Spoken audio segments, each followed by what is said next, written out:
to people on your network that don't reply? Like, do you delete them or do you just keep it?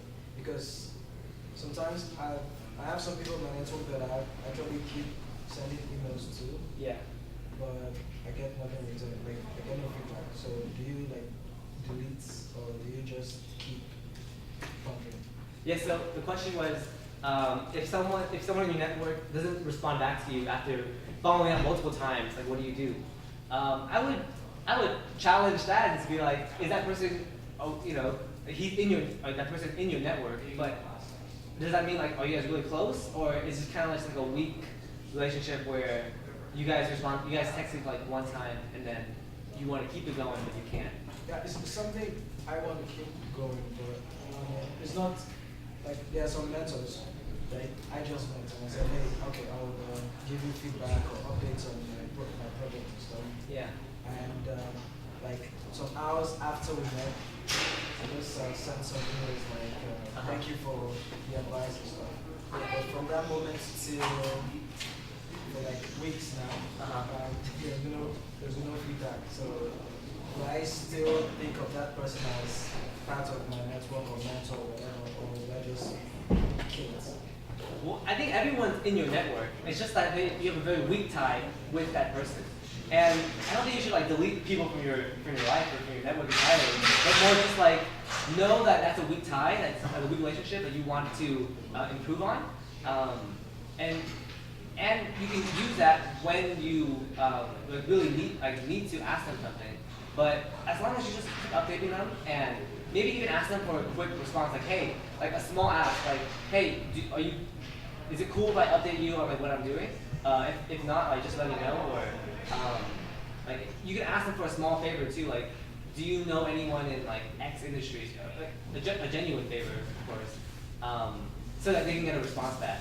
So if you're just like sending them like, hey, like here's me at the beach, like they're not gonna respond. They're probably busy. If they're successful entrepreneur, like they have their own lives and businesses too. So don't beat yourself up if they don't respond. And it takes two to tango. So I think you're good for now.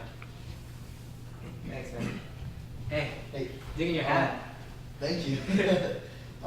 So in regards to like when you're out there networking and meeting people, do you have any like go-to way that you start a conversation, or any go-to way, or is it kind of just depending on who you're talking to, the situation? So yeah, so it does depend on situations, but there are definitely ways to have a great conversation.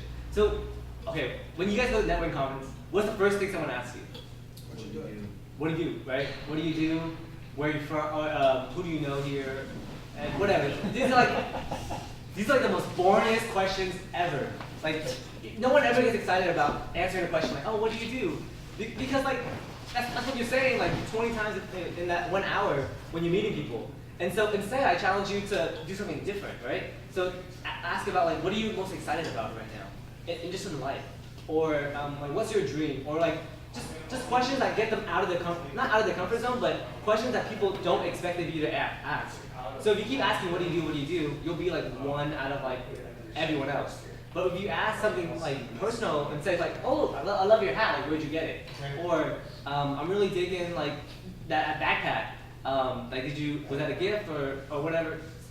It's all situational as well, but the mindset you should have is asking better questions in order to have better conversations.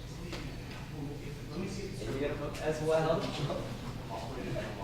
All right, I think he was first, and we'll go this way. Yeah. So when you're going to network with like potential advisors or angel investors or something like that, I think we agree it can sometimes be kind of like intimidating, or you just don't know, how to approach the situation. Is this investor or is this advisor serious? If you're not approaching it in a kind of like more like informal way or whatever the case may be. So what's your advice on kind of how, like in those type of settings, because I would imagine networking with maybe like a co-founder or something like that is a little different than an investor or an advisor. Yeah. So in those type of settings, like what would be your advice on how to approach like those different type of categories of networks? Definitely. Well, at the end of the day, like everyone's human, right? Like I'm human, like the investors are human, entrepreneurs are human, And so we all want the same basic, we all have the same basic needs. And if you study like the hierarchy of needs, and if you study like, psychology, you kind of know like what people want. And so it doesn't really matter, like it does matter, but what I'm basically saying is that everyone has the same needs, feeling important and feeling recognized and significance. And so when you talk to these investors or advisors, for example, I would take it a step further and ask like, what do they prefer? So if they're a more like serious person, then you should mirror that and be more serious. If a co-founder is like kind of loose and informal, like for example, I'm very loose and informal, and so if you guys come up with me and just talk informally, like I'm chill with that. But if someone's here with their tie up and like talking, like you know what I mean, like then you would approach that a little bit differently. You would talk a little bit like more intelligent. I don't know what the word is, but so it's kind of mirroring like what they are and approaching that conversation in that way. So for example, when I wanted to work for a company called The Hustle is like super like bro-y, not like super bro-y, but it's very like informal, cool, and chill, and they use like cuss words and shit in their emails and stuff. And so they're very cool. So when I wanted a job for them, I emailed them in a way that mirrored their website copy, and they instantly got it. They're like, okay, you're in. Let's talk like next week. Or whatever. But if I was going to like McKinsey or like Morgan Stanley or something, I would have to be like, dear, Mr. VP of marketing, whatever, it's all in context. But I hope I answered your question. Yeah, for sure. When you guys are asking questions, make sure to project and speak up so the whole class can hear. Yeah, speak up. I'll because repeat it they're too. working, so there's like clinks and stuff going on, so talk loud. Yeah. All right, we'll go here, there. All right, cool. Where am I looking? Yeah, I just wanted to know how do you use social media? Like LinkedIn, Facebook. Yeah, it kind of depends on who you want to network with. So if all the people you want to talk to is on Twitter, then you should spend most of your time there.